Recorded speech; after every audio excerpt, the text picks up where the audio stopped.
Melody's hands shook as she piloted the small shuttle towards Xeraxia's crystal ship. Behind her, the Artemis floated dark and silent in space. The three black ships of the Void Heralds surrounded it, pulsing with strange energy. Melody could only hope that some of the crew were still alive. The crystal ship opened for her, the entrance glowing bright and welcome. As soon as Melody landed inside, she ran through the corridors, which seemed to reshape themselves to lead her directly to Xeraxia. The giant alien waited in a large chamber filled with floating lights. Her forearms were moving in complex patterns, and her eyes glowed brighter than before. "They're here," Melody gasped, out of breath from running. "The Void Heralds are attacking my ship. My friends are dying." Xeraxia's form darkened. "This is sooner than I predicted. They must have followed me here. Without our bond, I cannot fight at full strength." "Then bond with me," Melody said, her voice steady despite her fear. "Not as your slave, but as your partner."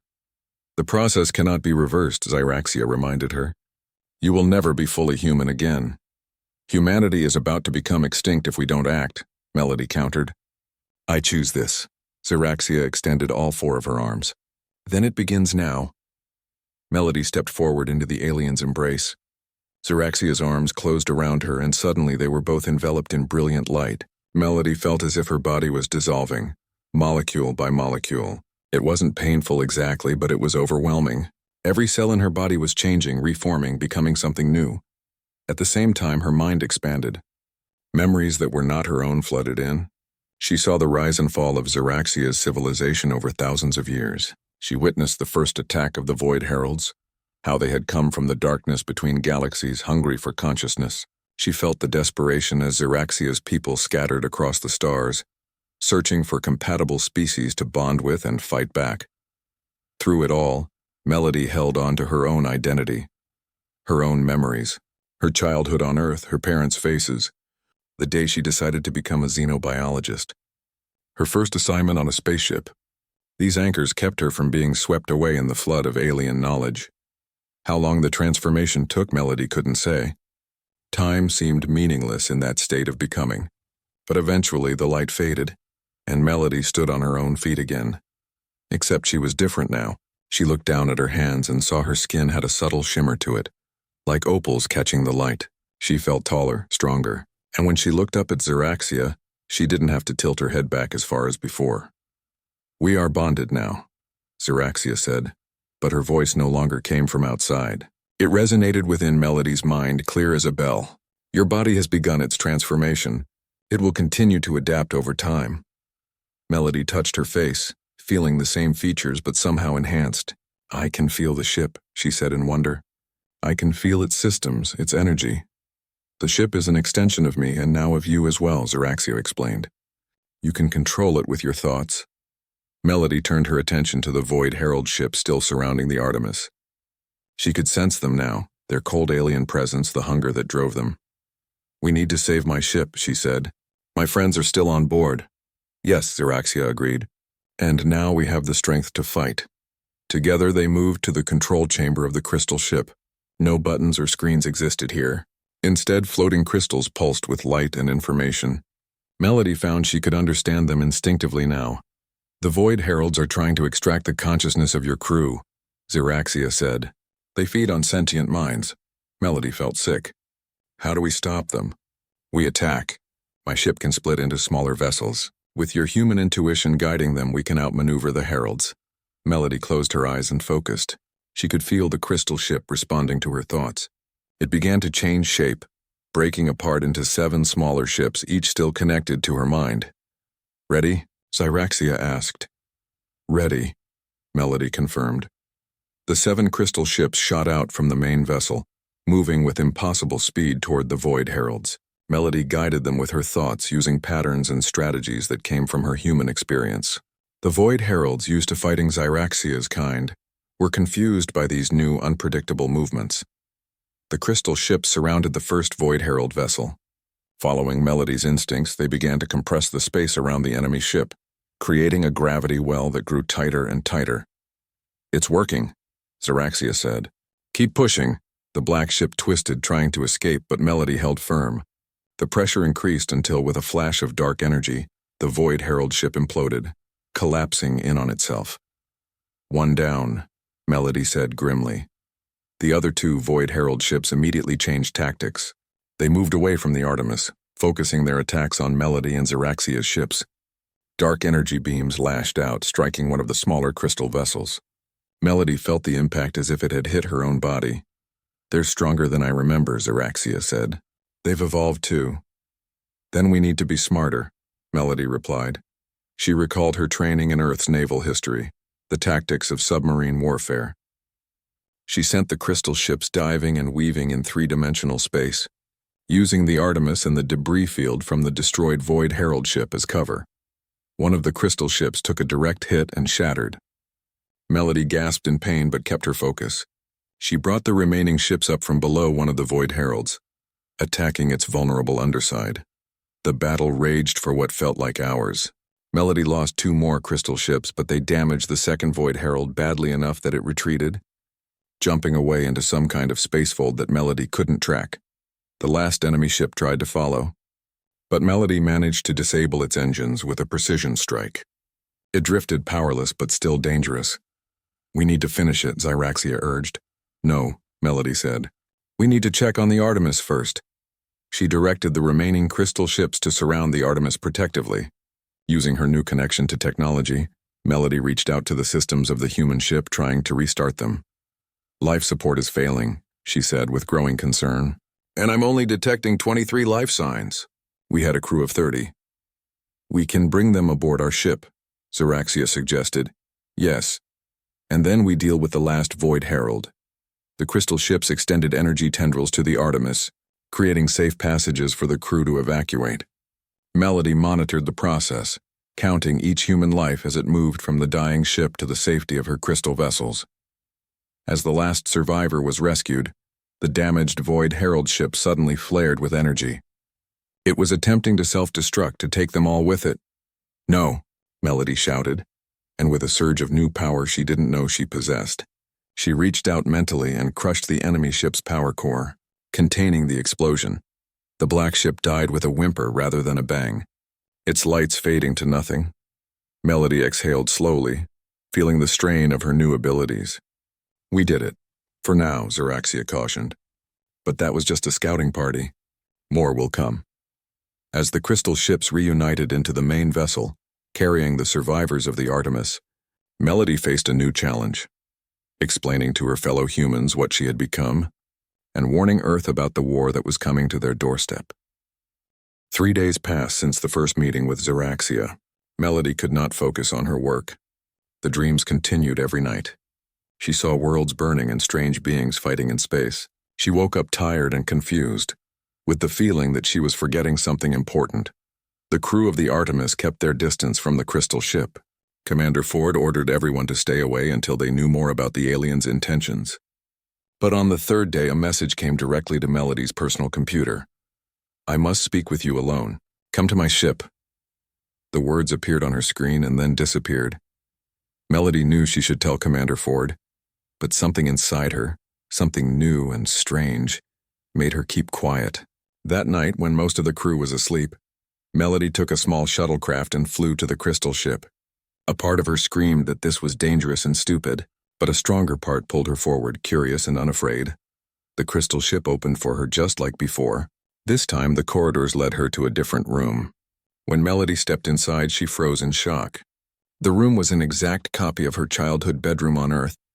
The blue walls, the small bed with the star-patterned blanket, even the stuffed bear missing one eye that she had loved as a child. "How is this possible?" Melody whispered. "I never told anyone about this room." "I see your memories when you sleep," Xeraxia's voice came from behind her. Melody turned. The giant alien stood in the doorway, her obsidian skin reflecting the soft light of the room.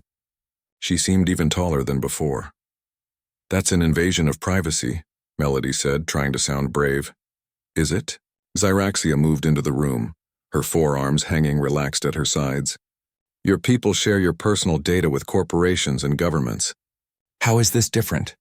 "It's very different. You're in my head without permission."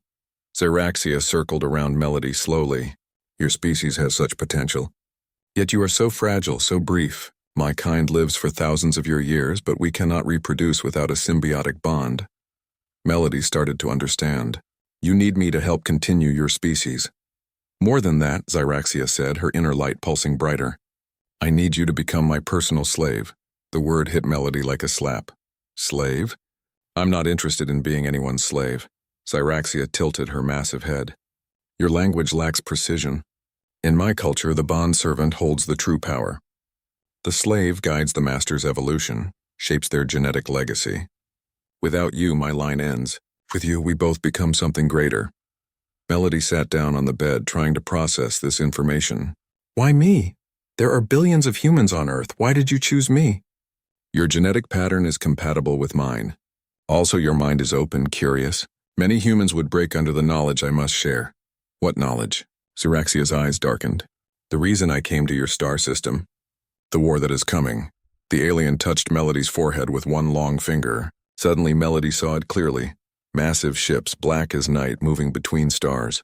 Wherever they went, planets died. Life was harvested, consumed. The Void Heralds, Zyraxia said. They destroyed my homeworld. Only a few of my kind escaped. We scattered across the galaxy, searching for compatible species to bond with, to rebuild our strength. And they're coming here? To Earth? Melody asked. Yes, your world has been marked. Without protection, humanity will be extinct within one of your Earth years. Melody stood up, her legs shaking. I need to warn my people. We need to prepare. Your current weapons would be useless. The only defense is bonding. My technology, your genetic adaptability. Together, we might stand a chance. What exactly does this bonding involve? Melody asked. Zyraxia explained the process. The bonding would change Melody physically and mentally. She would gain abilities and knowledge from Zyraxia. Her lifespan would extend by centuries. In return, Zyraxia would gain the ability to reproduce and create new technologies adapted to fight the Void Heralds. The process cannot be reversed, Zyraxia warned. You will never be fully human again, and if I refuse, then I must find another. But time grows short and the search is difficult. Your planet may not survive while I look for another match. Melody thought about everyone on Earth, her family, friends, strangers she would never meet, all of them marked for extinction. I need time to think, she said, of course, but not too much time. The Void Heralds never stop. When Melody returned to the Artemis, she found Commander Ford waiting for her in the shuttle bay. Where were you? Ford demanded. The sensors showed your shuttle leaving the ship. I went back to the alien vessel, Melody admitted. Zyraxia contacted me. Ford's face hardened. That was against my direct orders. You could have endangered the entire crew. You don't understand. We're all in danger already. Zyraxia showed me. An alarm cut through their conversation. The bridge officer's voice came over the speakers. Unknown vessels detected. 3 ships approaching at high speed. They're not responding to our hails. Melody felt ice in her veins. They're here. The Void Heralds. Commander Ford looked at her sharply. What do you know about them? They're the enemy Zyraxia warned me about. They destroy worlds, consume life, and they've come for Earth. Ford grabbed her communicator. Battle stations. All hands prepare for possible hostile action. The Artemis was a research vessel with minimal weapons. It was never meant for combat. As Melody and Ford raced to the bridge, the ship shuddered violently. What was that? Ford asked as they reached the bridge. Unknown energy signature, the sensor officer reported. It passed right through our shields. On the main screen, Melody saw them for the first time with her own eyes. 3 ships, angular and black, absorbing the light around them rather than reflecting it. Just like in the vision Zyraxia had shown her, another energy pulse hit the Artemis. The lights flickered and computers went dark. We're losing power, someone shouted. Life support systems failing, another voice called out. Melody watched in horror as the communications officer slumped over her console, blood trickling from her ears. All around the bridge, crew members were collapsing. What's happening to them? Ford asked, rushing to help. The Void Heralds are trying to interface with human minds, Melody said, remembering Zyraxia's warnings. Our brains can't handle their signals. Ford looked at her, confusion and fear in her eyes. How do you know this? Zyraxia showed me, and I know what we need to do. Melody stood straight, making her decision. I have to go back. I have to complete the bond. Melody, wait. But Melody was already running for the shuttle bay. As the Artemis died around her, she knew there was only one hope for survival now. She had to become something more than human. Melody Carter looked out the small window of the spaceship Artemis. Stars filled the darkness of space, She had worked as a xenobiologist for 5 years now. Her job was to study life forms from other planets. Most days were boring. She collected samples, ran tests, and wrote reports. Today was different, Dr. Carter. Please come to the bridge right away. Commander Diana Ford's voice came through the ship's speakers. Melody put down her coffee cup and hurried through the narrow hallways. The Artemis was not a big ship. It held 30 crew members and was built for research, not war. When Melody reached the bridge, she saw everyone staring at the main screen. "What is that?" she asked. Commander Ford turned to her. "We don't know. It appeared on our sensors 10 minutes ago. We thought you might have some ideas." On the screen floated a massive ship. It looked like it was made of crystal. The surface changed colors like an oil slick in the sun. Blues, purples, and greens rippled across its hull. The ship was at least 20 times bigger than the Artemis. "Have they made contact?" Melody asked. "No," said Ford. "We've sent signals, but there's no response. I want you on the first team to go over there." Melody's heart beat faster. First contact was what every xenobiologist dreamed of, but it was also dangerous. No one knew what waited inside that strange ship. "We leave in 30 minutes, Ford said. "Get your gear." Melody rushed to her room and grabbed her research kit. Her hands shook as she packed tools to collect samples. She met the team at the shuttle bay.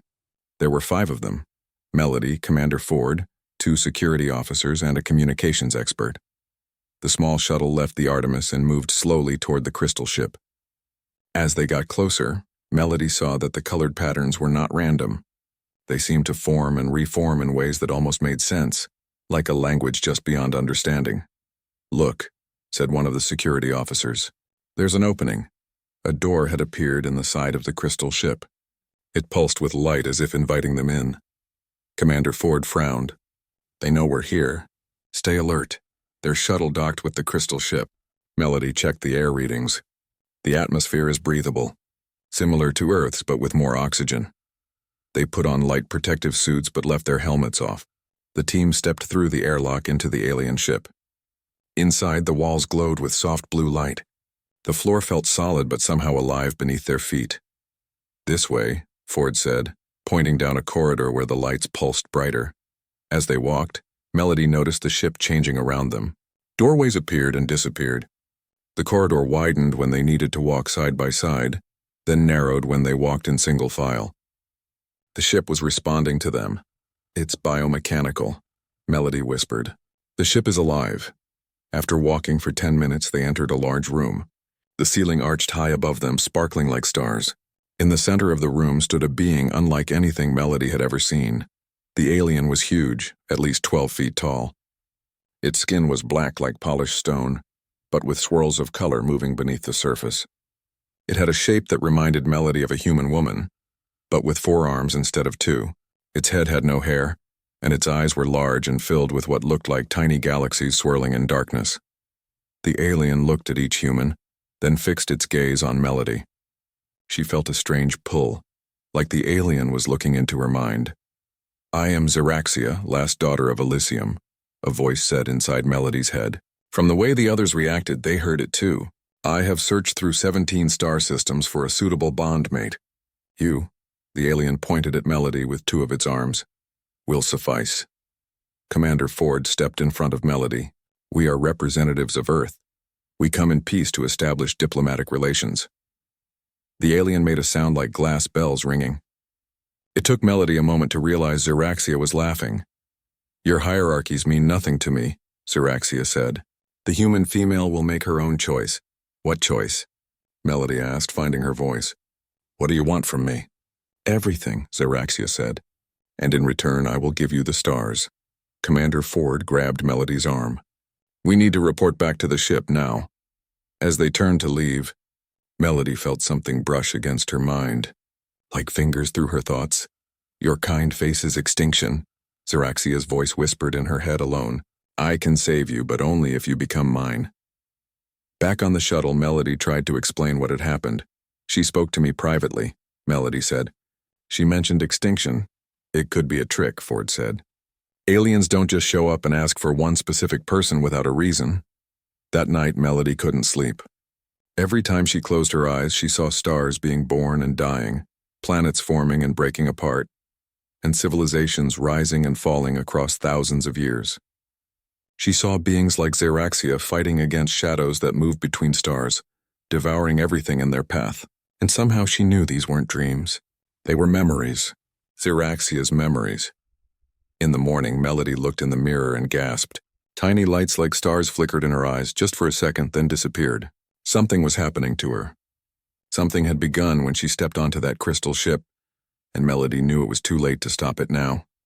Commander Diana Ford stared at Melody with a mixture of awe and fear. The crew of the Artemis had been brought safely aboard Xeraxia's crystal ship, but many were injured. They gathered in a large chamber that had transformed into a medical bay, with crystal beds that somehow knew how to heal human bodies. "What happened to you?" Ford asked, taking in Melody's changed appearance. Melody now stood 7 feet tall. Her skin had a subtle opalescence and her eyes reflected starlight even in normal lighting. Her hair floated slightly as if underwater even when there was no breeze. "I bonded with Xeraxia," Melody explained. "It was the only way to save you all." "You look..." Ford seemed unable to find the right word. "Different," Melody finished for her. "But I'm still me, mostly." The communications officer, Paige Sullivan, approached them. She had recovered from the neural attack, though she still looked pale. "The ship is incredible," she said. "It's healing people faster than any technology I've ever seen." "It's alive," Melody said. "And now it responds to me as well as to Xeraxia." As if summoned by her name, the giant alien entered the chamber. Some of the crew backed away in fear, but Ford stood her ground. "Thank you for saving my people," Ford said formally. Xeraxia inclined her head. "It is Melody you should thank. Her decision made it possible." "We need to contact Earth," Melody said. "The Void Heralds were just a scouting party. More will come and we need to prepare." Ford looked grim. "Our communication systems were destroyed in the attack." "We can use mine," Melody said. She closed her eyes and focused. A crystal sphere descended from the ceiling, glowing with inner light. "This can send a message to Earth. It will reach them faster than any human technology." Ford hesitated only briefly before nodding. "Do it." Melody placed her hand on the crystal sphere. She sent images and information directly through the connection. The Void Heralds, the battle, the danger coming to Earth. She included Xeraxia's knowledge about the enemy's weaknesses and strengths. And she sent a warning. Earth had 2 years at most before the main force of Void Heralds arrived. "Message sent," Melody said, opening her eyes. "Now we need to get back to Earth as quickly as possible." "How?" Ford asked. "The Artemis is dead in space. We'll take Xeraxia's ship. It's faster anyway." As they prepared to depart, Melody spent time with each crew member, reassuring them and explaining what had happened. Most were grateful, but some looked at her with suspicion as if she had betrayed her humanity. Lieutenant Olivia Nash, head of security, was the most direct. "Are you still one of us?" she asked bluntly. Melody considered the question. "I'm something new," she admitted. "But my heart is still human. I did this to protect Earth, not to abandon it." Nash studied her for a long moment. "I believe you," she finally said. "But others might not. Be prepared for that." The journey back to Earth took only 3 days in Xeraxia's ship, a trip that would have taken the Artemis 3 weeks. During that time, Melody's transformation continued. She discovered new abilities. She could see energy fields, communicate telepathically with Xeraxia, and interface directly with technology. Her body needed less sleep and food, and small injuries healed within minutes. But the most profound changes were mental. Melody's consciousness had expanded. She could process information faster, think in multiple directions at once, and access Xeraxia's vast knowledge of the universe. Yet she fought to maintain her human perspective, her human emotions. She would need both to face what was coming. When they reached Earth orbit, they found a fleet of military ships waiting for them. Earth had received Melody's message and was taking no chances with the alien vessel. "This is Commander Diana Ford of the research vessel Artemis," Ford transmitted to the fleet. "We are aboard an allied ship. Request permission to land and speak with Earth's leaders." After a tense hour of verification, they were granted permission to land at a remote military base in the Nevada desert. Armed soldiers surrounded the crystal ship as it touched down, its surface rippling with color in the bright sunlight. Melody stepped out first, flanked by Xeraxia and Commander Ford. The soldiers' weapons tracked them, fingers hovering over triggers. A general stepped forward, his face stern. Dr. Carter? We were told you underwent some kind of transformation. That's correct, General Wilson, Melody said, reading his name badge from 30 feet away with her enhanced vision. I bonded with Xeraxia to save my crew and to help prepare Earth for the coming invasion. Wilson's eyes narrowed. And we're supposed to just trust you?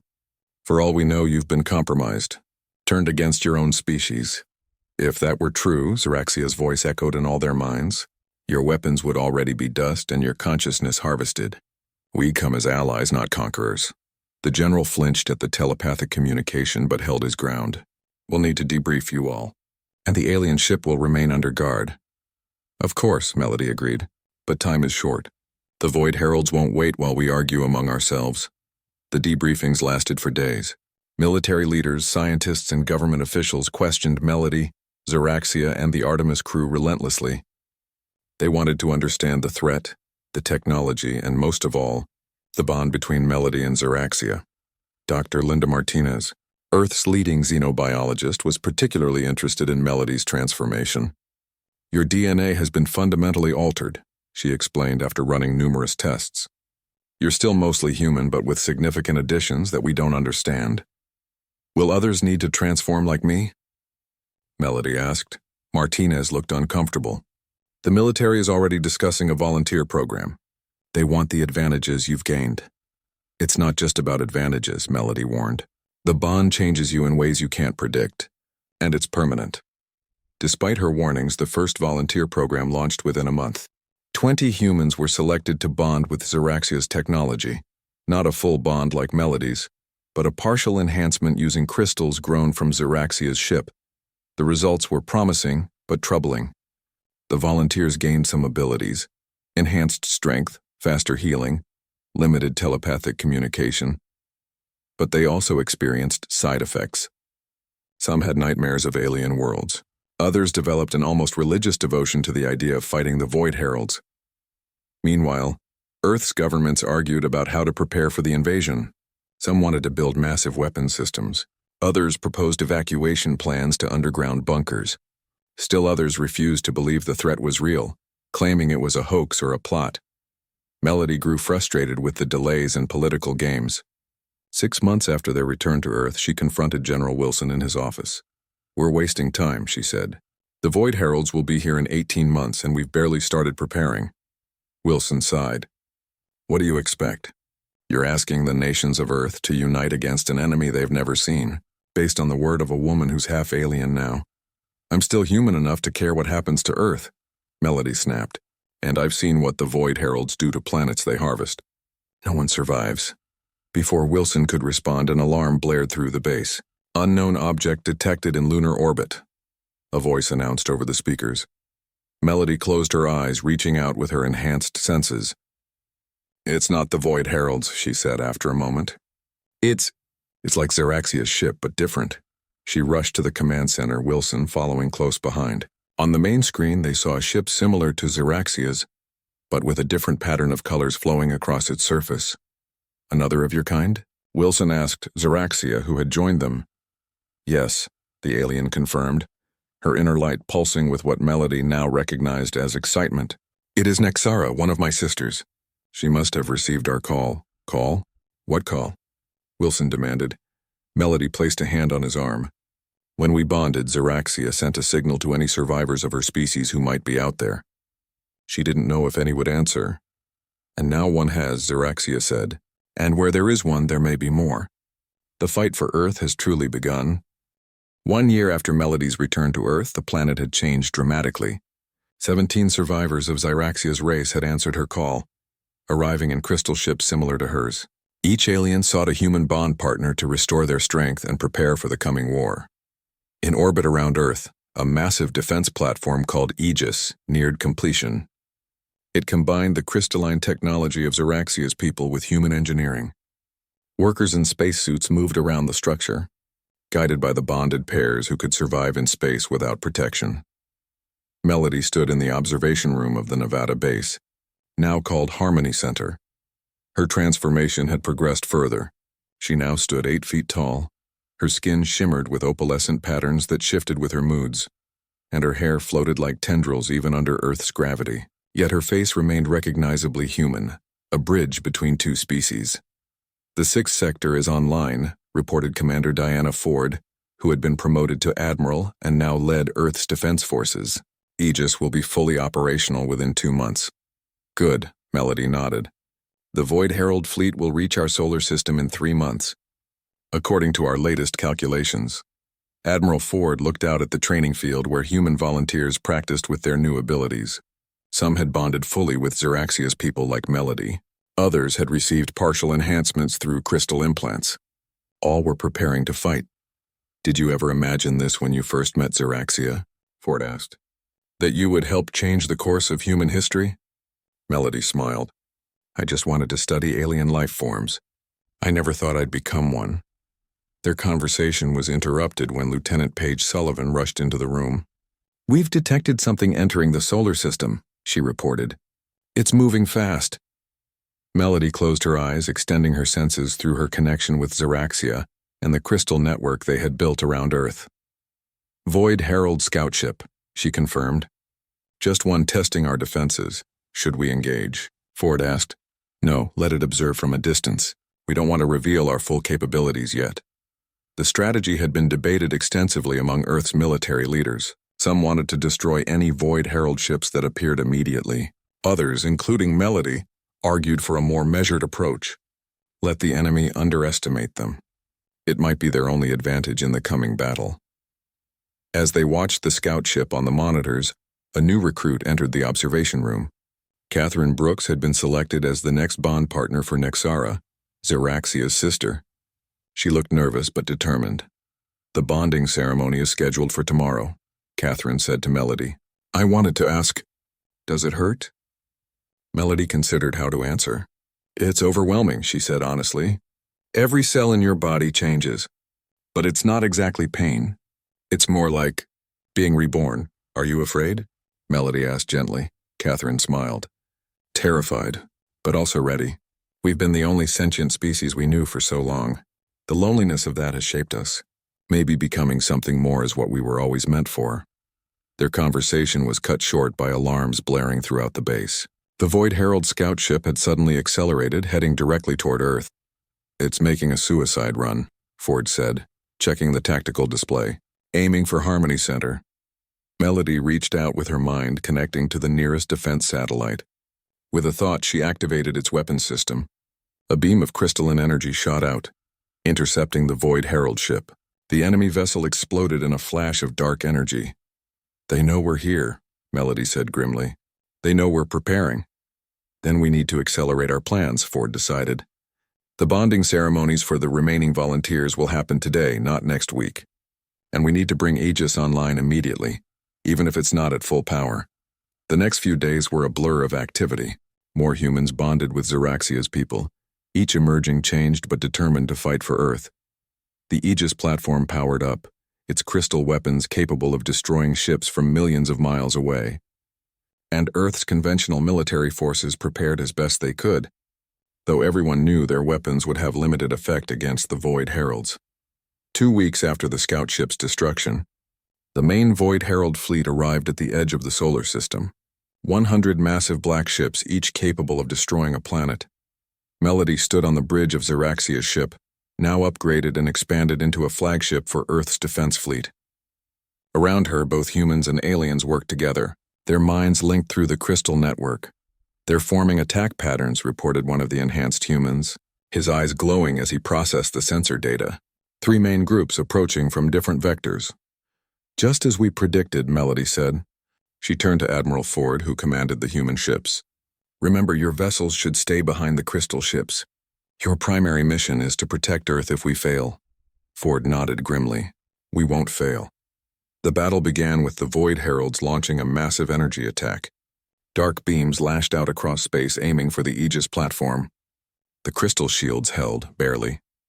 Melody and Xeraxia's fleet moved forward, their ships splitting and reforming in complex patterns that confused the Void Herald targeting systems. The bonded pairs directed the crystal vessels with their minds, using human creativity combined with alien technology to create unpredictable tactics. For hours, the battle raged across the solar system. Crystal ships shattered and reformed, Void Herald vessels imploded under concentrated attacks. Human ships provided support, their conventional weapons enhanced with crystal technology to harm the enemy. Melody felt every victory and every loss through her connection to the network. She guided the overall strategy while Zyraxia focused on direct combat. Their bond had grown stronger over the past year, their minds working in perfect harmony while remaining distinct. The turning point came when 3 Void Herald ships broke through their defenses, heading straight for Earth. Melody made a split-second decision. She directed her flagship on a collision course with the lead enemy vessel. "What are you doing?" Ford's voice came through the communication system. "Trust me," Melody replied. As her ship approached the Void Herald vessel, Melody focused all her mental energy on a technique Zyraxia had taught her, but that she had never attempted at this scale. She reached out to the crystal structure of her ship and began to change it, compressing its molecular bonds until the entire vessel became a single, perfect crystal of impossible density. The impact when they hit the Void Herald ship created a cascade effect. The perfect crystal shattered into billions of razor-sharp fragments, each containing a piece of the ship's consciousness. These fragments penetrated the enemy vessel, converting its dark matter into crystal from the inside out. The Void Herald ship began to glow, changing from black to a luminous blue. The transformation spread to the other 2 ships nearby, connected through the Void Herald's own network. All 3 enemy vessels became crystal, their consciousness reprogrammed to serve Earth. "Now," Melody commanded through the network. All the bonded pairs focused their mental energy through the Aegis platform. A massive pulse of crystalline energy expanded outward, washing over the remaining Void Herald fleet. Where it touched, darkness turned to light. Enemy ships became allies, their harvested consciousness freed and restored. When the pulse faded, the battle was over. The Void Herald fleet had been transformed, not destroyed. Melody had found a way to convert the enemy, rather than simply defeating them. 6 months later, Earth celebrated both victory and transformation. The converted Void Herald ships had joined their fleet, their consciousness now allies in the defense of life throughout the galaxy. The bonded pairs, human and alien together, had become a new species, something that was neither human nor Elysian, but a bridge between worlds.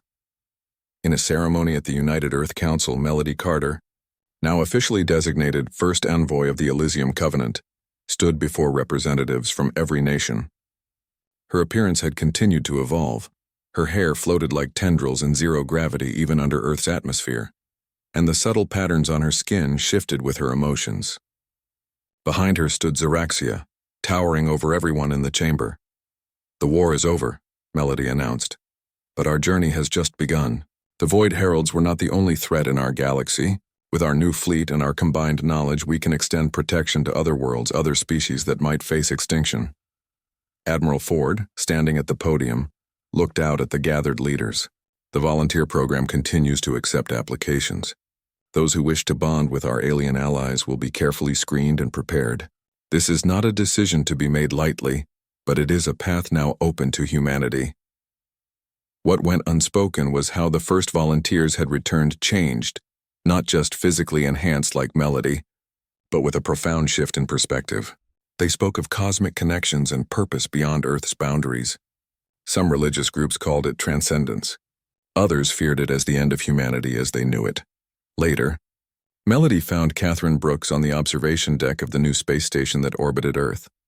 Catherine's transformation was still in its early stages, her skin just beginning to show the opalescent sheen that marked the bonded pairs.